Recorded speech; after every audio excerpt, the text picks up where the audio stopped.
नमस्कार साथियों, स्वागत है आप सभी का एसके ट्यूटोरियल में। लेटेस्ट अपडेट आ रही है सेबी यानी कि securities and exchange board of India की तरफ से न्यू वैकेंसीज को रिलीज की गई है, जिसके लिए बीई बीटेक वालों के लिए बहुत ही अच्छा अपॉर्चुनिटी है। आज के इस वीडियो में हम लोग डिटेल में इस नोटिफिकेशंस के बारे में जानेंगे, इसीलिए आप लोग इस वीडियो में पूरा लास्ट तक बने रहिएगा। और भी कई पोस्ट के लिए वैकेंसीज को रिलीज की गई है, जिसके लिए अलग अलग एजुकेशनल क्वालिफिकेशंस वाले कैंडिडेट फॉर्म को अप्लाई करने के लिए एलिजिबल हैं। पूरा कंप्लीट इन्फॉर्मेशन को समझने और जानने के लिए इस वीडियो में पूरा लास्ट तक बने रहिएगा। अगर आप लोग इस YouTube चैनल पे पहली बार विजिट किए हैं तो इस चैनल को सब्सक्राइब भी कर लीजिए फॉर मोर वीडियोस नोटिफिकेशंस को पाने के लिए। और अगर आपको ये वीडियो पसंद आता है तो इस वीडियो को लाइक भी कर सकते हैं, शेयर कर सकते हैं अपने फ्रेंड के साथ। तो चलिए आज के इस एपिसोड की हम लोग शुरुआत करते हैं और चीज़ों को बहुत ही बेहतर ढंग से समझने की कोशिश करते हैं।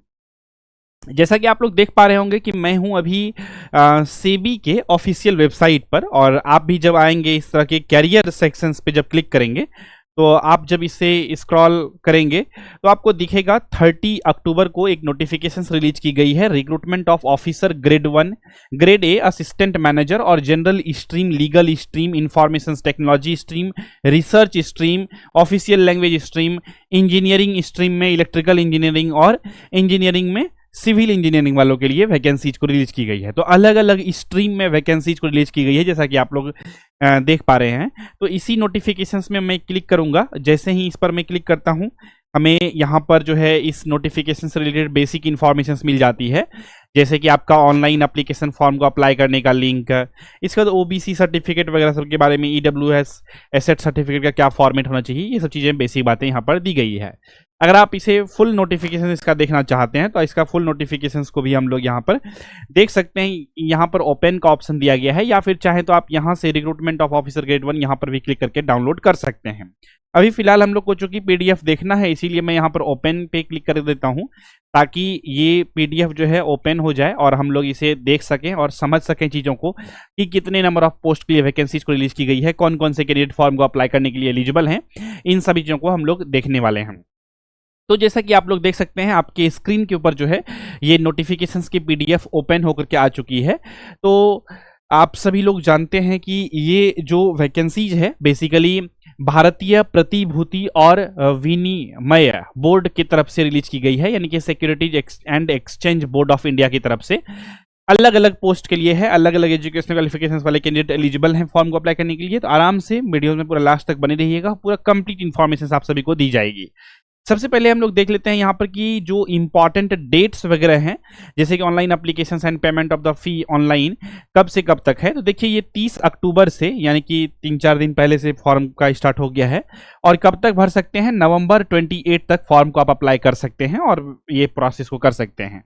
नेक्स्ट है availability of call letters on SEBI website. कब तक ऑनलाइन एग्जामिनेशंस के जो होंगे ये आपको ईमेल और एसएमएस के थ्रू जानकारी दे दी जाएगी। अच्छा, इसमें जो सिलेक्शंस होती है 3 स्टेजेज में होती है। प्रीलिम्स होता है, मेंस होता है, इसके बाद इंटरव्यू होता है। हम लोग यहाँ पर फेज 1, फेज 2 और इंटरव्यू स्टेज को लेकर के समझते हैं, यानी कि फेज 3 फेज में सिलेक्शंस होती है बेसिकली। तो फेज फर्स्ट जो होता है online computer based test examinations होता है। इसका डेट दे दी गई है, जो कि बहुत अच्छी बात है। एग्जामिनेशंस का जब नोटिफिकेशंस आता है और उसका डेट दे दिया जाए तो बहुत रहता है आपका कि क्लियरिटी रहता है कि आपको कब तक में तैयारी करके रेडी रहना है। तो 10 जनवरी 2026 को फेज 1 का एग्जाम होगा। फेज 2 का एग्जामिनेशन 21 फरवरी को होगा और इंटरव्यू का जो है डेट वो अनाउंस किया जाएगा बाद में, जब ये सारे स्टेजेज कंप्लीट हो जाएंगे। तो चलिए अब आखिर हम लोग समझते हैं कि आखिर कौन कौन से पोस्ट के लिए वैकेंसीज कितना कितना रिलीज किया गया है। देखिए सबसे पहले जो वैकेंसीज को रिलीज की गई है, यहाँ पर जनरल जो वैकेंसीज है अनरिजर्व कैटेगरी के लिए 23, ओबीसी के लिए 14, यहाँ एससी के लिए 10, एसटी के लिए ईडब्ल्यूएस, टोटल जो वैकेंसी है 56 वैकेंसीज है, जिसके लिए यहाँ पर master degree and post graduate diploma minimum 2 years duration का in any discipline, bachelor degree in law, bachelor degree in engineering from a recognised university institute और चार्टेड अकाउंटेंट या फिर चार्टेड फाइनेंशियल एनालिस्ट कंपनी ये सभी अगर आपका educational qualifications है तो आप इस पोस्ट के लिए फॉर्म को अप्लाई करने के लिए एलिजिबल हैं।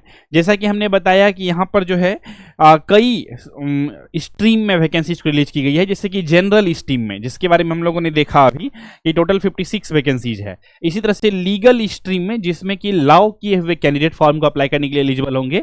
उसी तरह से इंफॉर्मेशन टेक्नोलॉजी यानी कि IT से जो होंगे, कंप्यूटर साइंस मतलब इंफॉर्मेशन टेक्नोलॉजी से जो बीटेक किए हुए होंगे वो लोग अप्लाई करने के लिए एलिजिबल होंगे। रिसर्च स्ट्रीम हो गया, ऑफिशियल लैंग्वेज वाला हो गया, इंजीनियरिंग में आपका इलेक्ट्रिकल इंजीनियरिंग से जो भी जिन्होंने बीटेक किया हुआ है या फिर सिविल इंजीनियरिंग से जिन्होंने बीटेक किया हुआ है वो लोग फॉर्म को अप्लाई करने के लिए एलिजिबल होंगे। तो अलग अलग ये पोस्ट है जिसके लिए अलग अलग एजुकेशन क्वालिफिकेशन वाले कैंडिडेट फॉर्म को अप्लाई करने के लिए एलिजिबल होंगे। तो यहाँ पर जो है हम लोग जनरल के स्ट्रीम के बाद हम लोग देखते हैं नेक्स्ट लीगल स्ट्रीम, जिसके लिए आप सभी लोग देख सकते हैं कि मैंडेटरी एजुकेशन क्वालिफिकेशन जो है बैचलर डिग्री होना चाहिए लॉ में फ्रॉम ए रिकॉग्नाइज्ड यूनिवर्सिटी से। और जो यहाँ पर पोस्ट क्वालिफिकेशन एक्सपीरियंस वगैरह सब है एडवोकेसी का, ये सब डिजायरेबल है, अगर होगी तो अच्छी बात है, नहीं होगी तो ऐसा कोई मैंडेटरी नहीं है। टोटल 20 पोस्ट के लिए वैकेंसीज को रिलीज किया गया है। इसी तरह से इंफॉर्मेशन टेक्नोलॉजी के लिए यहाँ पे बैचलर डिग्री इन इंजीनियरिंग होना चाहिए किसी भी ब्रांच से। तो एक चीज यहाँ पर आप देख सकते हैं कि किसी भी इंजीनियरिंग के ब्रांच से, यहाँ पर क्लियरली लिखा हुआ है कि bachelor degree in engineering in any branch, ठीक है, और bachelor degree in any discipline with post graduate qualifications या पोस्ट ग्रेजुएट क्वालिफिकेशंस अगर किसी भी स्ट्रीम से है, ठीक है, तो बेसिकली आप लोग यहाँ पर एलिजिबल हैं फॉर्म को अप्लाई करने के लिए। इसी के साथ आगे देखते हैं हम लोग, यहाँ पर रिसर्च के लिए भी वैकेंसीज है। इसके बाद ऑफिशियल लैंग्वेज के लिए भी है। इलेक्ट्रिकल इंजीनियरिंग के लिए आप देख सकते हैं यहाँ पर bachelor degree in electrical engineering from a recognised university होना चाहिए, ठीक है। तो BE या बीटेक आपने अगर इलेक्ट्रिकल इंजीनियरिंग से किया है तो ये आपके लिए बेस्ट अपॉर्चुनिटी रहने वाला है। इंजीनियरिंग सिविल में अगर देखें हम लोग तो मैंडेटरी है एजुकेशनल क्वालिफिकेशन से बैचलर डिग्री होना चाहिए इन सिविल इंजीनियरिंग में। तो इतने पोस्ट के लिए टोटल वैकेंसीज है। अगर नंबर्स में बात करें तो यहाँ पर जो नंबर ऑफ वैकेंसीज है, टोटल जो नंबर ऑफ वैकेंसीज है, ये 110 नंबर ऑफ वैकेंसीज को रिलीज की गई है। इस वजह से मैं आप सभी को बार बार बोलता हूं, देखिए PSUs में वैकेंसीज बहुत ज्यादा नंबर्स में नहीं आती है, लेकिन वैकेंसी बहुत फ्रीक्वेंटली देखने को मिलता है। जैसे सेबी का भी वैकेंसी आया, कुछ दिन के बाद देखेंगे आप दूसरे किसी PSUs में वैकेंसीज आ गया, फिर देखेंगे कि तीसरे किसी PSU में वैकेंसीज आ गया। तो लगातार अलग अलग PSU में वैकेंसीज आते रहते हैं। तो once if you will prepare yourself for the PSU examinations, then आप जो है किसी ना किसी PSU एग्जामिनेशंस में सिलेक्शंस ले ही लेंगे। तो इसीलिए अगर आप चाहते हैं कि PSU में आपका सिलेक्शंस हो, आपका सपना है कि आप जूनियर इंजीनियर बन सकें या assistant engineer, assistant executive engineer या फिर इंजीनियरिंग ऑफिसर पोस्ट को बेसिकली आप चाहते हैं कि पाएं अपने जीवन में, सक्सेस होएं और इन सभी PSU सेक्टर्स में आप सक्सेस होकर के जॉब लें, तो आपको अच्छे से बेहतर ढंग से तैयारी करनी होगी। और इसी चीज़ को बेहतर ढंग से तैयारी करने के लिए हम लोगों ने आप सभी के लिए बनाया है PSU क्रैकर्स बैच। ये जो PSU क्रैकर्स बैच है ये अनलिमिटेड वैलिडिटी के साथ आती है और सभी ब्रांच वाले कैंडिडेट के लिए बनाई गई है अलग अलग PSU क्रैकर्स बैच। अगर आपका इलेक्ट्रिकल इंजीनियरिंग है तो इलेक्ट्रिकल इंजीनियरिंग वालों के लिए PSU क्रैकर्स बैच है। इसी प्रकार से इलेक्ट्रॉनिक्स है, इंस्ट्रूमेंटेशन है, केमिकल इंजीनियरिंग है या और भी जितने भी ब्रांच